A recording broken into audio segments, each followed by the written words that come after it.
साथ महेश तपासे एनसीपी से भी है, राजगोपाल जी भी हैं। सुरेंद्र जी ने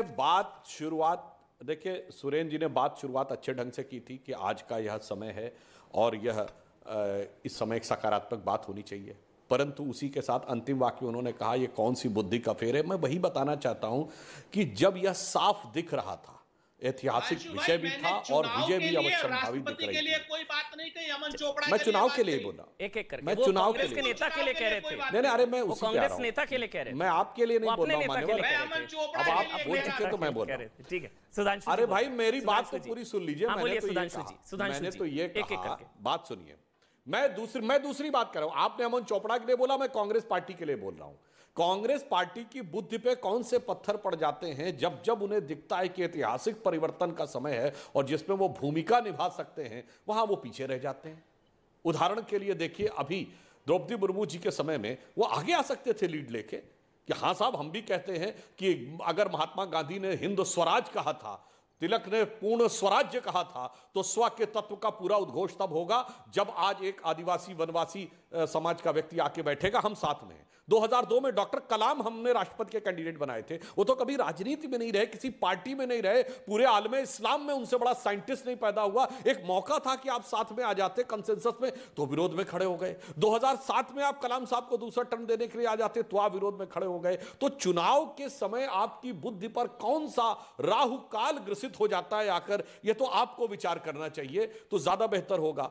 अब जहां तक यह बात है, ठीक है, आप अपने नेता के विरुद्ध कुछ ना बोलिए। आज आपने एक अच्छी बात कही, तो मैं अनुरोध करूंगा कि अब आप इतना ही कह दीजिए कि आपने एक सकारात्मक बात कही है कि द्रौपदी मुर्मू जी एक बहुत ब्राइट फिलॉसफी और एक बहुत हाई फिलॉसफी को रिप्रेजेंट करती है। कोई जरूरत नहीं आपको अजय कुमार जी की बात को कॉन्ट्रडिक्ट करने की। आज इस सकारात्मक क्षण में कह दीजिए कि देश के लिए गौरव का क्षण है और एक गौरवपूर्ण जीवन दर्शन की प्रतिनिधित्व करती हैं द्रौपदी मुर्मू जी राष्ट्रपति के पद पर। बात समाप्त हो जाएगी।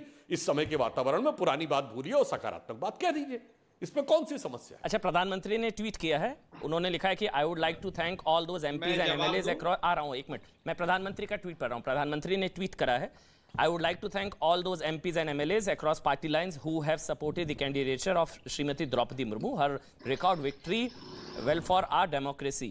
और इसके अलावा उन्होंने कहा कि she had an excellent tenure as Jharkhand governor. बोलिए सुरेंद्र जी बोलिए। मैं सुधांशु जी की बात से अक्षरत सहमत हूं कि द्रौपदी मुर्मू जी महान भारतीय परंपरा का, महान भारतीय गौरव का और महान भारतीय संस्कृति का प्रतिनिधित्व करती हैं। आदिवासी संस्कृति का ही नहीं, पूरे देश की संस्कृति का प्रतिनिधित्व करती हैं और हमें पूरी उम्मीद है कि महामहिम द्रौपदी मुर्मू जी इस वक्त देश को संवैधानिक तरीके से अपने अधिकारियों का उपयोग करके देश के संविधान की भी रक्षा करेंगी, कि देश के प्रत्येक वासी के अपने सारी चीजों की भी रक्षा करेंगी। कहीं ना कहीं द्रौपदी मुर्मू जी से हमें यह उम्मीद भी है, अपेक्षा भी। एक छोटा सा लेकर रहा हूं, सिर्फ 3 मिनट का ब्रेक। महेश तपासे भी है एनसीपी से और राजगोपाल सीनियर जर्नलिस्ट है, वो भी है। सिर्फ 3 मिनट का ब्रेक ले रहा हूं, तुरंत हाजिर होंगे। सिर्फ 3 मिनट का ब्रेक।